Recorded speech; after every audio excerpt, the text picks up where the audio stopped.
ಮೊಳೆನ ಗೋಡೆ ಹೊಡೆದ್ರೆ ಅದು ಅಟ್ಲೀಸ್ಟ್ ಒಳಗೆ ಹೋಗುತ್ತೆ. ನಿನ್ನ ತಲೆಗೆ ಯಾವುದಾದ್ರೂ ವಿಷಯ ಹಾಕಬೇಕು ಅಂತಂದ್ರೆ ಅದು ಬ್ರಹ್ಮನಿಂದನೂ ಸಾಧ್ಯ ಇಲ್ಲ. ಆಹಾಹಾಹಾಹಾ, ಇಡೀ ಜಗತ್ತೇ ಇವರಿಂದ ಸುತ್ತಬೇಕು ಅಂತ ಅನ್ಕೋತಾರೆ. ಆದ್ರೆ ನಿಮ್ಮ ಅಹಂಕಾರ ಇದೆಯಲ್ಲ, ಅದನ್ನ ಬ್ರಹ್ಮ ಬಂದ್ರೂ ಸರಿ ಮಾಡ್ಸಕ್ಕಾಗಲ್ಲ. ಅಹಂಕಾರನ ನನಗ? Stop it. ಅಪ್ಪ, ಮಳೆ ಬಂದು ನಿಂತಂಗಾಯ್ತು. ಈ ಅಣ್ಣ ಯಾವಾಗ್ಲೂ ಅದಕ್ಕೆ ಜಗಳ ಮಾಡ್ತಾನೆ ಇರ್ತೀಯಲ್ಲ, ಏನಾಯ್ತು ಇವಾಗ? ಅಲ್ಲ, ಅವ್ರು ಇವಾಗ ಏನ್ ಮಾಡಿದ್ರು? ಅವರು ತಂದಿದ್ ಹಿತಾಗೆ ಅಲ್ವಾ? ಯಾಕಿಷ್ಟು ಕಿರ್ಚಾಡ್ತಿದ್ಯಾ? ಏಯ್ ಶಾನ್ವಿ, ನೀನ್ ನನಗೆ ಸಪೋರ್ಟ್ ಮಾಡಬೇಕು, ಅದನ್ನ ಬಿಟ್ಟು ನನಗೆ ಬೈತಾ ಇದೀಯಾ? ಅದಕ್ಕೆ ಇವನ್ ಮಾತ ಜಾಸ್ತಿ ಕೇಳ್ಬೇಡಿ. ಅಣ್ಣಂಗೆ ಸರಿಯಾಗಿ ಮಾತಾಡಕ್ಕೆ ಬರೋದಿಲ್ಲ, ಸಮಾಧಾನವಾಗಿ ಮಾತಾಡಕ್ಕೂ ಬರೋದಿಲ್ಲ. ಸರಿಯಾಗಿ ಹೇಳ್ದೆ ಶಾನ್ವಿ, ನಾನು ಅದನ್ನೇ ಹೇಳ್ತಾ ಇರೋದು. ಈ ಹುಡುಗರನ್ನ ಒಪ್ಸೋದು ಒಂದೇ, ಬೆಟ್ಟ ತಗೊಂಬಂದು ಮನೆ ಮುಂದೆ ನಿಲ್ಸೋದು ಒಂದೇ. ಯಪ್ಪ, ಏಯ್ ಅದ್ ನನ್ನ ಡೈಲಾಗು ನನಗೆ ಉಲ್ಟಾ ಹೊಡಿತಾ ಇದ್ದಾಳೆ. ಅದಕ್ಕೆ ಬನ್ನಿ ಆಚೆ ಹೋಗೋಣ. ಹೌದು ಶಾನ್ವಿ, ಇಲ್ಲಿ ನಿಂತ್ಕೊಂಡು ಇವ್ರ ಹತ್ರ ಮಾತಾಡ್ತಿದ್ರೆ ನನ್ನ ತಲೆ ಕೆಡುತ್ತೆ. ಬಾಬಾ, ಮೊದ್ಲು ಹೊರಗಡೆ ಹೋಗೋಣ. ನಡಿ ನಡಿ, ಬಾ ಬಾ ಬಾ. ನೋಡಿದೆ ಆಯ್ತಾ, ಎಲ್ಲ ಸೇರಿ ನನ್ನೇ ವಿಲನ್ ಮಾಡ್ತಾ ಇದ್ದಾರೆ.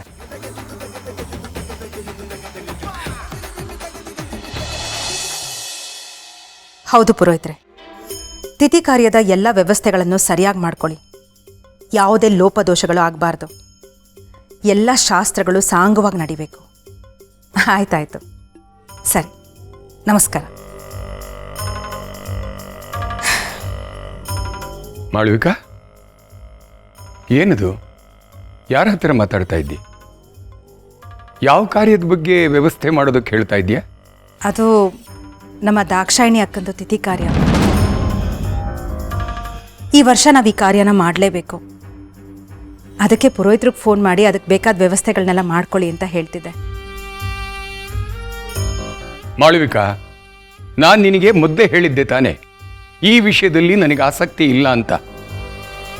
ನನಗಿಷ್ಟ ಇಲ್ಲದೆ ಇದ್ರು ಯಾಕೆ ಇದನ್ನೆಲ್ಲ ಮಾಡಿಸ್ತಾ ಇದೆಯಾ? ಈ ಕೆಲಸ ಮಾಡಿಸೋದಕ್ಕೆ ನಿನಗೆ ಮನ್ಸಾದರೂ ಹೇಗೆ ಬರುತ್ತೆ? ಅದು ಹಾಗಲ್ಲ. ಒಂದು ಸ್ವಲ್ಪ ನನ್ನ ಮಾತು ಕೇಳ್ತೀರಾ? ನಾನೇನು ಸುಮ್ಮನೆ ಹಠ ಮಾಡ್ತಲ್ಲ. ಇವತ್ತು ನಮ್ಮ ಮನೆಗೆ ಪುರೋಹಿತರು ಬಂದಾಗ ನಾನೇ ಈ ವಿಷಯವಾಗಿ ಅವ್ರ ಹತ್ರ ಮಾತಾಡಿದೆ. ಅದಕ್ಕೆ ಅವ್ರು ಏನು ಹೇಳಿದ್ರು ಗೊತ್ತಾ? ದಾಕ್ಷಾಯಿಣಿ ಅಕ್ಕ ಸತ್ತು 25 ವರ್ಷಗಳಾಯಿತು. ಇಷ್ಟು ವರ್ಷ ಆದರೂ ನಾವು ಅವ್ರ ಆತ್ಮಕ್ಕೆ ಮುಕ್ತಿ ಕೊಟ್ಟಿಲ್ವಂತೆ. ಈ ವರ್ಷನೂ ನಾವು ಅವ್ರ ಹೆಸರಲ್ಲಿ ಪೂಜೆ ಮಾಡದೆ ಹೋದರೆ ಅವ್ರ ಆತ್ಮಕ್ಕೆ ಶಾಂತಿ ಸಿಗಲ್ವಂತೆ. ಅಷ್ಟೇ ಅಲ್ಲ, ಅತೃಪ್ತ ಆತ್ಮಗಳಿಂದ ಈ ಮನೆಗೂ ತೊಂದರೆ ಆಗತ್ತೆ ಅಂತ ಹೆದರಿಸಿದ್ರು. ಆದರೂ ಮಾಳವಿಕಾ, ಪ್ಲೀಸ್, ನಾ ಹೇಳೋದನ್ನ ಸ್ವಲ್ಪ ಅರ್ಥ ಮಾಡ್ಕೊಳ್ಳಿ. ದಾಕ್ಷಾಯಿಣಿ ಅಕ್ಕನ ಆತ್ಮಕ್ಕೂ ಶಾಂತಿ ಸಿಗ್ಬೇಕಲ್ವಾ? ಇಷ್ಟು ವರ್ಷ ಅಂತೂ ನಾವೇನೂ ಮಾಡಲಿಲ್ಲ. ಈ 25ನೇ ವರ್ಷದ ಕಾರ್ಯ ಆದರೂ ನಾವು ಮಾಡಲೇಬೇಕು. ಅದರಿಂದ ದಾಕ್ಷಾಯಿಣಿ ಅಕ್ಕನ ಆತ್ಮಕ್ಕೂ ಶಾಂತಿ ಸಿಗತ್ತೆ, ಆ ದೋಷದಿಂದ ನಮಗೂ ಮುಕ್ತಿ ಸಿಗತ್ತೆ. ಇದನ್ನೆಲ್ಲ ನಾನು ನಮ್ಮನೆಯವ್ರು ಒಳ್ಳೇದಕ್ಕೇನೆ ಮಾಡ್ತಾ ಇರೋದು. ದಯವಿಟ್ಟು ಅರ್ಥ ಮಾಡ್ಕೊಳ್ಳಿ, ಇಲ್ಲ ಅನ್ಬೇಡಿ. 25 ವರ್ಷ ಅಂದರೆ ಸುಮ್ಮನೆ ಅಲ್ಲ ಅಲ್ವಾ? ಹೌದು. ಸರಿ, ನೀನು ಹೇಳಿದ ಹಾಗೆ ಅದು. ಆಯ್ತು.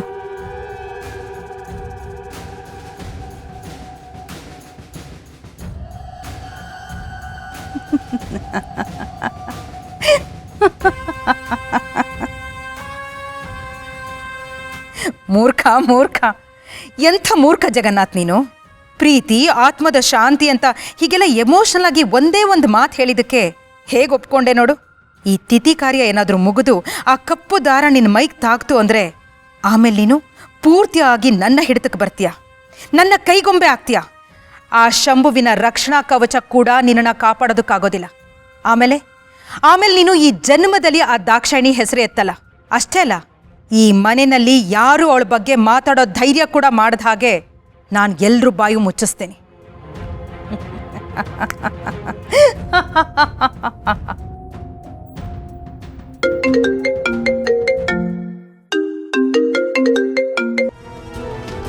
Hello madam. ಹಾಂ ಹೇಳು.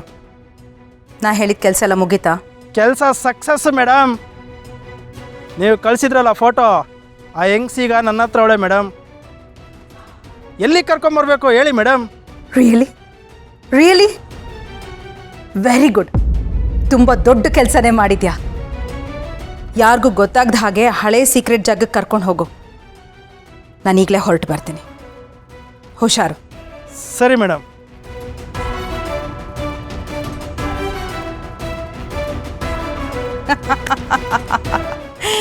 ದಾಕ್ಷಾಯಿಣಿ.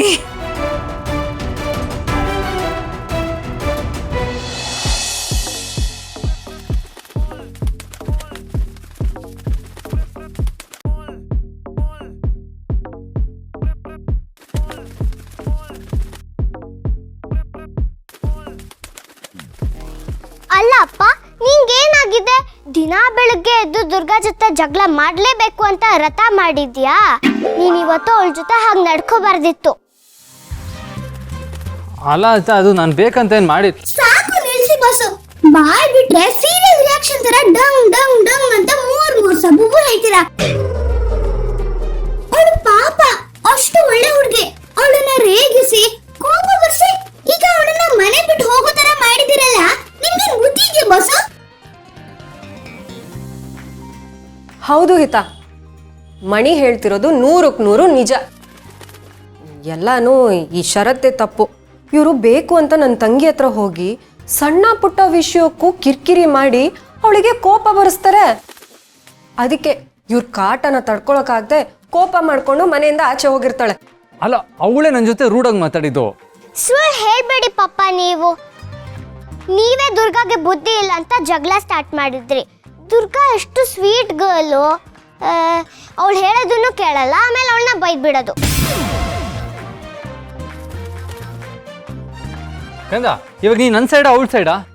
ಇಬ್ರು ಸೈಡೆ. ಆದ್ರೆ ತಪ್ಪು ನಿಂದೆ ಹಿಡ್ಕೊಂಡು ನೀನೇ ವಾದ ಮಾಡ್ತಿದ್ಯಲ್ಲ ಪಪ್ಪ. ಈಗ ನೀನೇನ್ ಮಾಡ್ಕೋತೀಯ ಮಾಡ್ಕೋ, ನನ್ಗೆ ಗೊತ್ತಿಲ್ಲ.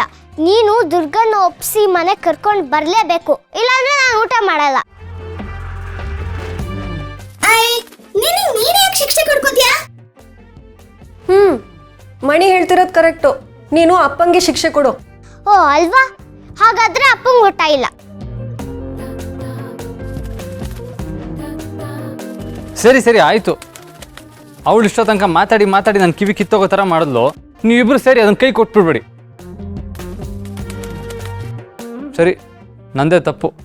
ನಾನೇ ಆ ದುರ್ಗನ ಹುಡುಕಿ ಕಾಲಿಗೆ ಬಿದ್ದಾದ್ರೂ ಅವಳನ್ನ ವಾಪಸ್ ಕರ್ಕೊಂಬರ್ತೀನಿ, ಆಯ್ತಾ? ಸ್ವಲ್ಪ ಸಮಾಧಾನದಿಂದ ಇರು. ಆ ಭಯ ಇರ್ಲಿ. ಸರಿ, ಈ ಭಯ ಇರ್ಲಿ.